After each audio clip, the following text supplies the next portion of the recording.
Bonjour à tous, c'est Gabriel. Aujourd'hui, on va parler de mon amour pour le système Fujifilm X. Donc, ce sont ces appareils photo là, digitaux, très sympathiques, que j'aime beaucoup. Voilà. Et pendant qu'on fait ça, je vais déballer mon cadeau d'anniversaire, le 35 mm de chez Fujifilm. Voilà. Alors, le système Fujifilm X est un système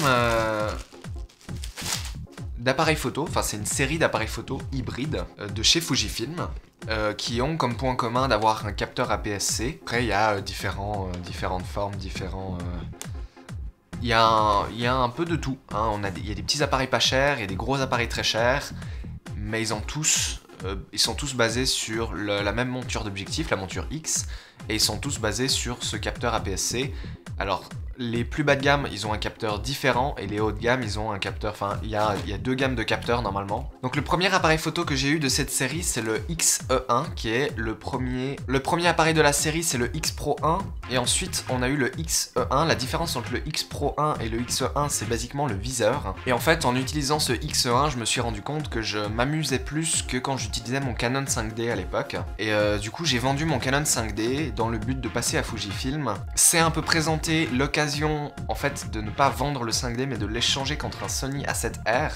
Donc j'ai échangé mon Canon 5D contre un Sony A7R.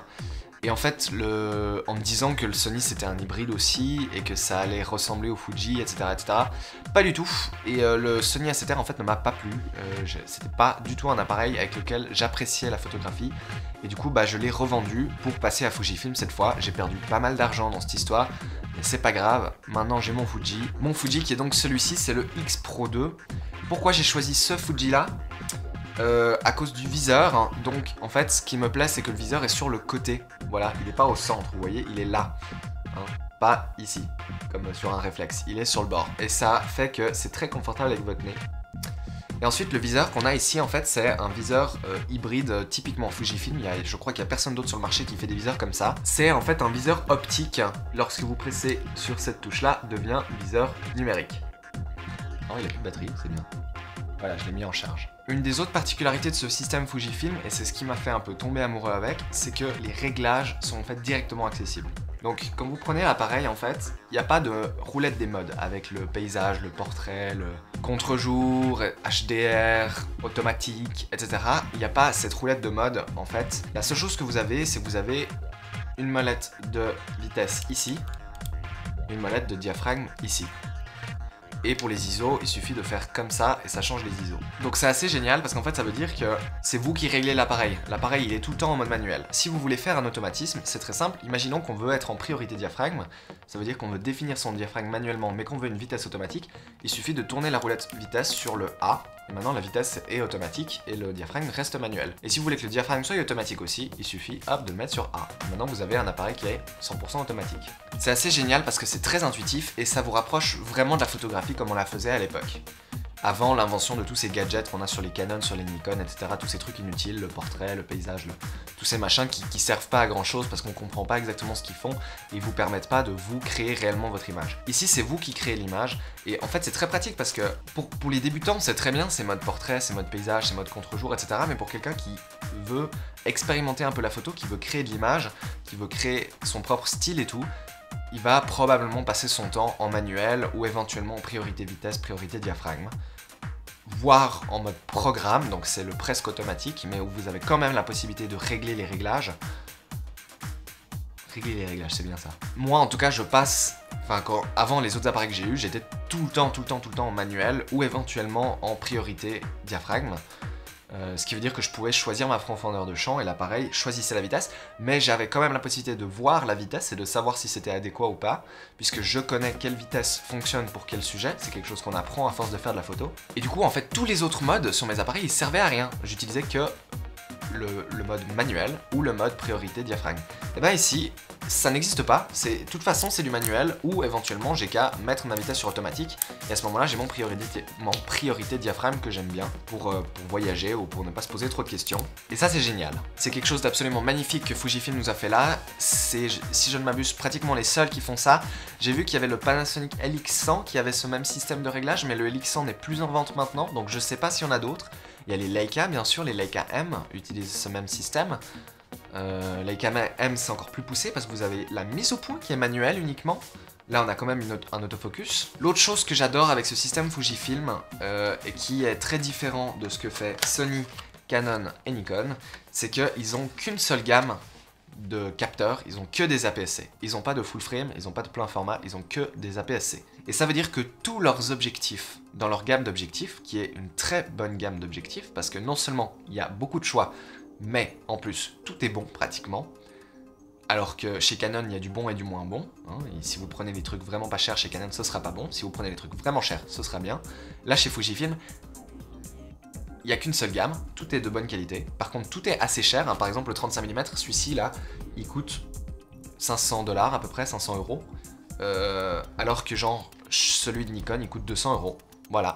Sauf que celui de Nikon, il est clairement pas aussi bon. L'avantage, c'est qu'étant donné qu'il n'y a qu'une seule gamme d'objectifs, tous leurs objectifs, sans exception, sont optimisés pour l'APS-C. Et ça, c'est bien. Parce que chez Canon ou chez Nikon, vous prenez un 35 mm. Alors, Nikon, ils ont un 35 mm adapté pour l'APS-C. Mais à part ce spécial 35 mm, tous les autres 35 mm que vous aurez chez Canon ou Nikon, ils sont adaptés pour le plein format. Et donc quand vous les mettez sur un appareil APS-C, qui est donc un capteur plus petit, vous allez utiliser que le centre. Et c'est vraiment dommage parce que vous avez toute une optique qui est grande, qui est lourde, qui est chère, et vous utilisez que une centre partie, et c'est vraiment dommage. C'est une très jolie boîte. Oh. Oh. Oh. Une très très jolie boîte. Donc voici l'objectif, il est très léger.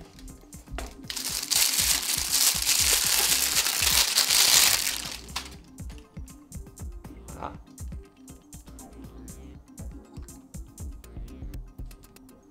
Un petit 35 mm f1.4 qui vous donne donc l'équivalent d'un 50, donc c'est ma focale standard. Il me manquait une focale standard chez Fujifilm. Vous allez dire, putain Gabriel qui a pas une focale standard, oh là là, mais ça va pas. Effectivement ça n'allait pas, maintenant c'est bon, je l'ai ma focale standard. Enfin, ça me plaît le fait qu'elle soit légère, parce que c'est facile à transporter. Autre chose qui vient dans la boîte, le pare-soleil, qui a comme particularité d'être en métal. Je crois que c'est du métal. Ouais, c'est du métal. Genre, est-ce que vous avez dit pare-soleil en métal chez Canon? Non, je crois pas. Alors, le petit défaut de cet objectif, bon je le savais avant de l'acheter, hein, c'est que ce 35 mm, c'est le tout premier objectif Fujifilm, et donc il a les défauts d'être un peu vieux. Bon, pas très vieux puisqu'il date de 2010, optiquement il est parfait, c'est juste l'autofocus qui est pas la plus efficace. Ouais, ça fait un petit peu de bruit. Mais ça a l'air de fonctionner, hein.